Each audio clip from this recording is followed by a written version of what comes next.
نحمده ونصلي على رسوله الكريم أما بعد فقد قال رسول الله صلى الله عليه وسلم من أحب سنتي فقد أحبني ومن أحبني كان له في الجنة وكما قال عليه الصلاة والسلام মাগরিবের নামাজ জামাতের সাথে আল্লাহ পাক আদায় করার তৌফিক আমাদেরকে দান করেছে। এই জন্য আমরা সবাই বলি আলহামদুলিল্লাহ। আপনারা মাগরিবের নামাজের পরে কিছু সময়ের জন্য বসছেন। মাগরিব আর ফজরের নামাজের পরে হাদিসে পাকে অনেকগুলি আমল আছে। নামাজের পরে কিছু আমল আছে, যেমন নামাজের পরে, মাগরিবের পরে আর ফজরের পরে কোন ব্যক্তি যদি 7 বার আল্লাহুম্মা আজরিনি মিনান নার, আল্লাহুম্মা আজরিনি মিনান নার 7 বার যদি কোনো ব্যক্তি পড়ে, ফজরের নামাজের পরে পড়লে সন্ধ্যা পর্যন্ত ওই ব্যক্তির যদি ইন্তেকাল হয়, আল্লাহ পাক তাকে জান্নাতবাসী করবে। মাগরিবের নামাজে যদি পড়ে সকাল পর্যন্ত ওই ব্যক্তির যদি ইন্তেকাল হয়, আল্লাহ পাক তাকে জান্নাতবাসী করবে। আমলটা শুরু না বড়, জান্নাতের দরকার তো এত সহজ। আল্লাহুম্মা আজরিনি মিনান নার, এটা 7 বার। কয়বার? 7। আজকে আপনারা যারা এখানে বসছেন এই আমল করেন, আজকে থেকে আমরা সবাই ওয়াদা করি যে আমরা এই আমলটা করব ইনশাআল্লাহ। সূরা হাশরের শেষ 3 আয়াত, সূরা হাশরের শেষ আয়াত। আউযু বিল্লাহিস সামিউল আলিম মিনাশ শাইতানির রাজীম। আউযু বিল্লাহিস সামিউল আলিম মিনাশ শাইতানির রাজীম। আউযু বিল্লাহিস সামিউল আলিম মিনাশ শাইতানির রাজীম। এই তাআবুজ, এই আউযু বিল্লাহ 3 বার কইরা ওয়াল্লাহুল্লাযী লা ইলাহা ইল্লা হু আলিমুল গায়বি ওয়াশ শাহাদাতি হুয়ার রাহমানুর রাহিম। ওয়াল্লাহুল্লাযী লা ইলাহা ইল্লা হু আল মালিকুল কুদ্দুসুস সালামুল মুমিনুল মুহাইমিনুল আজিজুল জব্বারুল মুতাকাব্বির। সুবহানাল্লাহি আম্মা ইউশরিকুন। ওয়াল্লাহুল খালিকুল বারিউল মুসাব্বিরু লাহুল আসমাউল হুসনা ইউসাব্বিহু লাহু মা ফিস সামাওয়াতি ওয়াল আরদ ওয়া হুয়াল আজিজুল হাকীম। এইটা যদি, এই আয়াতগুলি যদি 3 বার আউযু বিল্লাহ পড়ে কোনো ব্যক্তি ফজরের পরে পড়ে, আল্লাহ পাক 70,000 ফেরেশতা তার জন্য মাগফিরাতের দোয়া করার লাগি নিযুক্ত করে। আমরা খুব ছোট না বড়, আদায়টা খুব ছোট, কিন্তু আল্লাহর যে ব্যবস্থাপনাটা এটা কত বড়, অনেক। 70,000 ফেরেশতা তার জন্য দোয়া করে। আচ্ছা, এখন আপনি মনে করেন আজকে দাওয়াত করছেন হযরত মুহাদ্দিস সাহেব হুজুর দিয়ে দোয়া। আমাদের গ্রাম দেশে দাওয়াত করি, আলিম ওলামায়ে কেরাম দাওয়াত করে খতম পড়ায়, খতম পড়াইলে কি এর খতম? দোয়া তো করায় নাকি? দোয়া করায়। এই যে দোয়া করান কিছু আলিম ওলামায়ে কেরাম দাওয়াত দিয়া, 70,000 মানুষ দাওয়াত দিয়া পারবানি কোন জগৎ করাই নদী মাউন্টেন না।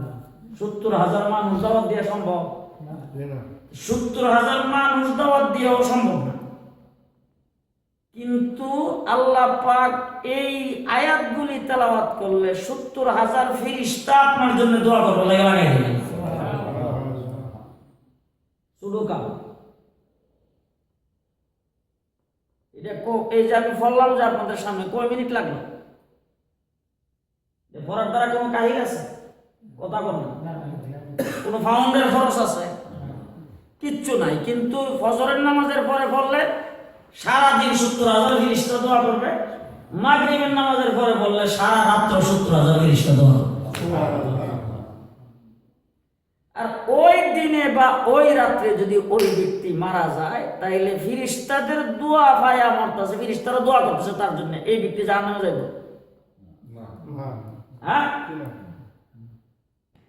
করতে রাজি আছেন? জি, সহি শুদ্ধ করে, যারা আমরা না জানি সহি শুদ্ধ করে শিক্ষা নিতাম। ঠিক আছে, আল্লাহ কবুল মঞ্জুর করুন। সবাই বলে না মহাদেশ হুজুর আসবে, আপনারা যে কজন বসছেন আপনাদেরকে নিয়ে দোয়া করবে। হুজুর তো বাংলাদেশ থেকে আসছে, বয়োবৃদ্ধ, আল্লাহ পাকের ওলি, বর্তমান বাংলাদেশের হুজুর। আমি চলে যাবো এক জায়গায়, দুই চারটা কথা আপনাদের সামনে এই বাংলাছড়া দুই একটা কথা বলে যাওয়ার। আমার ভাইরা, জিন্দিগিটা আল্লাহ পাক আমাদেরকে দুনিয়াতে পাঠাইছে আল্লাহর ইবাদতের জন্য। কিসের জন্য? কি উদ্দেশ্যে পাঠাইছে আল্লাহ? আল্লাহর ইবাদতের। আল্লাহ পাক আমাদেরকে তৈরি করেছেন আল্লাহর ইবাদতের জন্য, এবং তৈরিটাও আমাদের বড় আল্লাহ পাকের মায়া এবং দয়ার সাথে। এখন আল্লাহরে যদি আপনি জিজ্ঞেস করেন যে আল্লাহ তুমি যে এত বড় আসমান মাথার উপরে ফিট করলা, ফিলার টিলার নাই, ফিলার ছাড়া, আবার আসমান একটা না, কয়টা? 7টা। এই 7টা আসমান যে আল্লাহ তুমি বানাইছো, এটা বানাইতে তোমার রাজমিস্ত্রি টিস্ত্রি কি লাগছে? তুমি কেমনে বানাইছো? আল্লাহরে খুঁজি গা। আল্লাহ পাক জবাব দেয়, কোন কোন আমি কইছি হয়ে গেছে। সুবহানাল্লাহ। আল্লাহরে জিগান যে আসমান কেমনে বানাইছো? আল্লাহ বলেন কোন বলছি হয়ে গেছে। আল্লাহরে জিগান জমিন কেমনে বানাইছো? আল্লাহ বলেন কোন বলছি হয়ে গেছে। আল্লাহরে জিগান পাহাড় কেমনে বানাইছো? আল্লাহ বলেন কোন বলছি হয়ে গেছে। আল্লাহরে জিগান সাগর কেমনে বানাইছো? বলে কোন বলছি হয়ে গেছে। সাগরের মধ্যে পানি কেমনে জারি করছো? বলে কোন বলছি হয়ে গেছে। সাগরের পানিতে লবণাক্ততা কেমনে দিছো? বলে কোন বলছি হয়ে গেছে। সাগরের পানির মাছ কেমনে বানাইছো? বলে কোন বলছি হয়ে গেছে। तमाम পৃথিবীর গাছগাছালি কেমনে বানাইছো? বলে কোন বলছি হয়ে গেছে। জিনরারে কেমনে বানাইছো? বলে কোন বলছি হয়ে গেছে। ফিরিস্তা কেমনে বানাইছো? বলে কোন বলছি হয়ে গেছে। জান্নাত কেমনে বানাইছো? বলে কোন বলছি হয়ে গেছে। জাহান্নাম কেমনে বানাইছো? বলে কোন বলছি হয়ে গেছে। আগুন কেমনে তৈরি করছো? বলে কোন বলছি হয়ে গেছে। চন্দ্র সূর্য কেমনে বানাইছো? বলে কোন বলছি হয়ে গেছে। হুরপুরি কেমনে বানাইছো? বলে কোন বলছি হয়ে গেছে।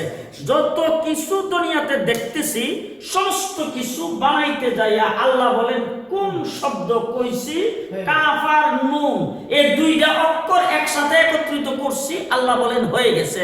আর বনি আদম বানাইবার পালা যখন আসছে, আল্লাহ বলেন খালাকতাহু বিয়াদাই, আমি আল্লাহ নিজের হাতে বানাইছি। তাকবীর, তাকবীর। আদম বানাইছে কেমনে? নিজের হাতে।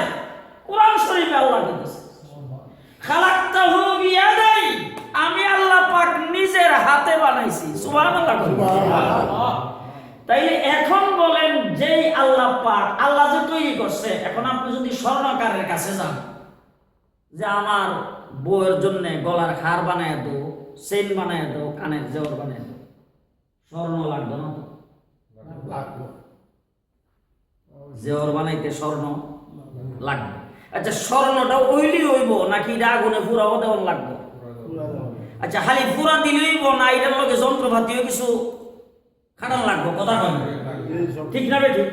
স্বর্ণকারের কাছে যাইবেন, স্বর্ণকার অলংকার বানাইতে পারবে না কোনো মাল ম্যাটার ছাড়া, ঠিক কিনা? আপনি যে কোনো জিনিস দুনিয়াতে যত জিনিস তৈরি হইতেছে সব জিনিস আপনি কোনো মাল ম্যাটার ছাড়া, উপায় উপকরণ ছাড়া তৈরি করতে পারে না। একমাত্র আল্লাহ পাকই একমাত্র জাত যে কোনো জিনিস তৈরি করতে কোনো উপায় উপকরণ মাল ম্যাটার মিস্ত্রি ইঞ্জিনিয়ার কোনো কিছুর দরকার লাগে না। তাইলে সেই আল্লাহ পাক যদি ইচ্ছা করত তাইলে আল্লাহ তো খালি কইতো বলে এই আদম হয়ে যাও, হইতে দেরি তো হইতে দেরি নাই। কিন্তু আল্লাহ পাক ব্যবস্থাটা কি করছে বলে পৃথিবীর 40টা জায়গা থেকে আল্লাহ মাটিগুলি নিয়ে একত্রিত করছে তাইফের জমি। কোন জায়গা? কয় জায়গা থেকে মাটি নিছে? 40টা জায়গা থেকে মাটি নিছে, নিয়ে ওই জায়গার মধ্যে জমা কইরা এরপরে আল্লাহ পাক আসমান থেকে বৃষ্টি নাজিল করছে ওই মাটির উপরে একাধারে 40 দিন। কয় দিন নাজিল করছে বৃষ্টি? একাধারে 40 দিন পর্যন্ত ওই মাটির উপরে বৃষ্টি নাজিল করছে। আপনাদের দেখেন আমাদের বাংলাদেশে যে ঈদ যে বানায়, ঈদের বাড়াই গিয়া দেখেন, অথবা মাটি দিয়া যে বিভিন্ন জিনিসপত্র তৈরি করে, মাটির ফাতিলা, তারপরে ফুলের টপ, এই সমস্ত জায়গার মধ্যে কেউ কোনোদিন গেছেন কিনা জানি না, পরিষদ তৈরি করে যে এই মাটিটারে কিন্তু আগে গোলল লাগে খুব বালা করে। কথা বলে ঈদের ভাড়ার মধ্যে যারা গেছেন আগে দেখতাম আমরা গরু দিয়া ঘুরাইয়া একটা চাক্কা লাগাইতো, ওইটার মধ্যে গরু দিয়া ঘুরাইয়া গরু সারাদিন ঘুরতো আর মাটিটা ওইটার মধ্যে ঘুরতো। আর এখন কিন্তু মেশিনে, এখন কিসে? মেশিন। তাইলে মাটিটারে গুল্লা তারপরে কি করে এটা দিয়ে ওই যে ঈদ যে বানান লাগবো সেই ঈদের খামিরা তৈরি করে ঈদটা যেমন খুশি এমনই বানান যায়। কথা কয় না? ঠিক না? ঠিক কিনা কম? তাইলে আল্লাহ পাকও এখন আদমের লাশ বানাইতে এই জন্য 40 জায়গা থেকে মাটি একত্রিত করে মাটির মধ্যে 40 দিন যখন বৃষ্টি ভরছে, বৃষ্টি ভরার পরে এই মাটিটা গুল্লা এমন হইছে যেটার দ্বারা জীবন খুশি যা খুশি তাই বানানো যায়। কয় দিন বৃষ্টি ভরার পরে? 40 দিন। আর মাটি আনছে কয় জায়গা থেকে? 40 জায়গা থেকে। এরপরে আদম আলাইহিস সালামের লাশটা আল্লাহ পাক তৈরি করছে, তৈরি কইরা 40 দিন পর্যন্ত তাইফের জমিনে প্রখর রৌদ্রের মধ্যে শুকাইছে। রৌদ্র দিয়া শুকাইছে কয়দিন? 40 দিন। তাইলে এবার এই যে আমরা দেশে যে তাবলিগ জমাত যে চিল্লার কথা কয়, এটা কয়দিন? অহনো বুঝুন না? তাবলিগের চিল্লা এবার পর্যন্ত তাবলিগের চিল্লা কয়দিন? তাবলিগের চিল্লা 40 দিন। ওই আদম আলাইহিস সালামের লাশ কিন্তু শুকাইছে 40 দিন, মাটিও 40 জায়গা বৃষ্টি পড়ছে কয়দিন? 40 দিন। তাহলে 40 দিন বৃষ্টি পড়ার পরে মাটিটা আদমের লাশ তৈরি করার মতো হইছে। 40 জায়গা থেকে মাটি নিয়ে জমায় আদমের লাশ বানাইছে, আর 40 দিন রৌদ্রে দিয়ে আল্লাহ পাক শুকাইছে। এই লাশটারে আল্লাহ জান্নাতের ভিতরে নিয়ে 40 দিন শোয়ায় রাখছে। কয়দিন রাখছে? 40 দিন রাখছে। এই জন্য হযরত মাওলানা ইলিয়াস রাহমাতুল্লাহি আলাইহি ওই তাবলিগ জামাতের সিস্টেম বাইর করছে। 40 দিন যদি এর মসজিদের মধ্যে রাখা যায় আর দাওয়াতের কাজ আর ইমানের মেহনত যদি 40 দিন করা যায়, তাহলে 40 দিনে এর দেহ পরিবর্তন হবে, এর মন পরিবর্তন হবে, হে আল্লাহর রাস্তায় পুরোপুরি উঠবে। কথা বুঝে আসে না? কথা বুঝুননি? এই হলো 40। এই 40 দিন করে আল্লাহ পাক সে আদম আলাইহিস সালামের বানাইছে। এখন যদি আল্লাহ মাটিরে যদি কইতো বলে মাটির এই যেটা জাহান আসত তারা ইমুক জায়গা থেকে এক চাক্কা, ইমুক জায়গা থেকে এক চাক্কা, ইমুক কান থেকে এক ওরা, ইমুক কান থেকে এক ওরা একত্রিত হয়ে যায় গিয়া কইলি তো মাটি আই বলল। কথা বলে আচ্ছা। এরপরে মাটি গুলি একত্রিত কইরা সেরে বৃষ্টির আল্লাহর কোন দরকার আছে? আল্লাহ তো এমনি যদি কইতে বলে আদমের লাশ হয়ে যায় গিয়া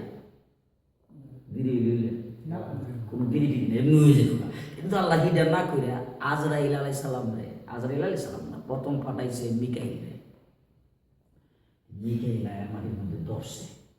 আল্লাহ কইছে মাটি উঠাইতো, মাটিগুলি দিয়া আল্লাহ পাক আদমরে বানাইল। মাটির মধ্যে যখন মুখ করে ধরছে মাটি সিলা আল্লাহ শুরু করেছে। সর্বনাশ আমার দিয়ে আদম বানাইবা, আদমকে জাহান্নামের আগুনে জ্বলাইবো, সর্বনাশী ঈদের দিনের দিয়ে মারামারি করবো, একটা হিংসা করবো, ইয়ে করবো, এই কাম আমি রাজি না। আমরা গাড়ি শুইনা মিকাইল আলাইহিস সালাম গেছে না, এরপরে পাঠাইছে ইসরাফিল গেছে, এরপরে পাঠাইছে জিবরাইল গেছে। আমরা গাড়ি শুইনা জায়গা আর কি মাটি আর উড়াইতে লাস্টে আল্লাহ পাঠাইছে আজরাইল তুমি যাও। আজরাইল যায় মাটি তুলিয়া আল্লাহর কল্লা মাটি লইছি। আল্লাহ আজরাইল আলাইহিস সালামকে জিজ্ঞাসা করে, আমি যে আগে যে ফিরিস্তাদের পাঠাইছি এরা যায় মাটির দর্শ করে কান্নাকাটি করছে, মাটি এরা আমার কাছে রিপোর্ট দিছে মাটি আয়তো সানা, এরা কান্না শুনে মায়া গিয়েছে এরা মাটি তুই এসে বসে আমি না। তুমি যে গেলা, তুমি যে মাটির মধ্যে ধরলা, মাটির কোনো আওয়াজ তুমি শোনো না, তখন তোমার লোকে কোনো কান্নাকাটি করে না, তোমার দিকে ঘটে গেছে গা। আল্লাহ তুমি মাটির কান্দা সুন্দর লাগে গেছি না তোমার হুকুম পালন করে গেছি।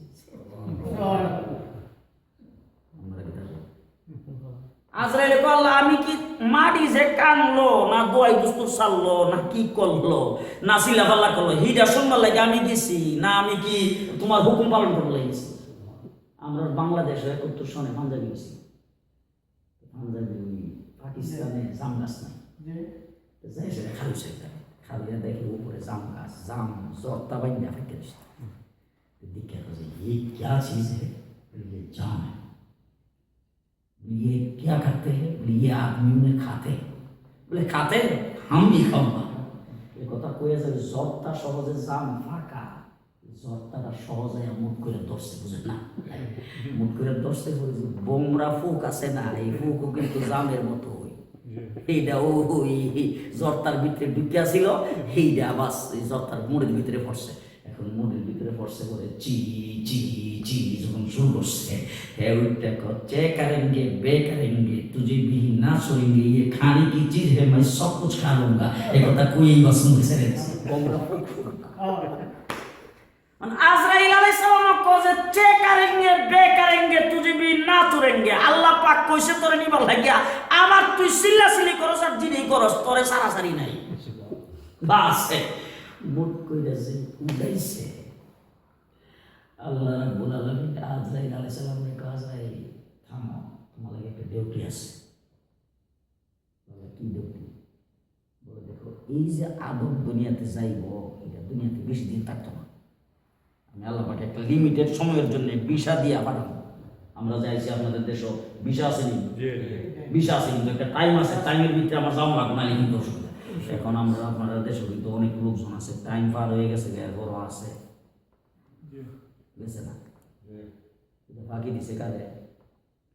সরকারে ফাঁকি দিছে, পুলিশে ফাঁকি দিছে, গোয়েন্দারা ফাঁকি দিছে, সবাই ফাঁকি দিয়ে জায়গার মধ্যে তাকতেছে, যদি ধরা পড়ছে না এইভাবে রয়ে গেছে। আমার ধরা পড়লে মানে ঠিক না বেটি? আচ্ছা এখন আল্লাহ পাক আপনারে আমারে দুনিয়াতে থাকার জন্য যত দিনের ভিসা দিয়া পাঠাইছে, ভিসা শেষ হয়ে গেলে ফাঁকি দিয়া থাকা যাবে জি না। আল্লাহ আজরাইল আলাইহিস সালাম রেখেছেন ভিসা যেদিন শেষ হয়ে যাবে ওই দিনকার জান কবজ করবে। জান যখন কবজ করতে যাইবা তখন নিজেও হয়তো চাইব বাবা রে বাবা দুনিয়া ছেড়ে কেউ যাইতো চা হেও দুনিয়ার থেকে আইতে চাইতো না, হের যে নাতি নাতকর ছেলে মেয়ে সব মিল্লা চতুর্দিকটা বইয়া আল্লাহ যে দোয়া কালাম তো করবো, এরপরে দোয়াই দুস্তু চিল্লা ফাল্লা সব কিছু করতে থাকবো। এই সব কিছুর মাঝখানটা হের রুহটা কবজ কইরা টাইম মতো নিয়ে আসা, এই দায়িত্বটা তোমারে ছাড়া অন্য কাউরে দিলে চিল্লানি শুননাই বলবো বলবি। কথা কি বুঝতে পারলাম? এই জন্য আল্লাহ পাক আমাদেরকে দয়া মায়া করে তৈরি করছে কি লেগা? ইবাদত। কি লেগা? ইবাদত। আল্লাহ পাকের ইবাদতটা জাইনা শুইনা সুন্নাত তরিকা অনুযায়ী করতাম। আল্লাহ সবাইকে তৌফিক দান করুন। আমিন। ওয়া আখিরু দাওয়ানা আলহামদুলিল্লাহি রাব্বিল আলামিন। কেউ উঠবেন না, সবাই বসেন, মধ্যে সব আসতেছে ইনশাআল্লাহ।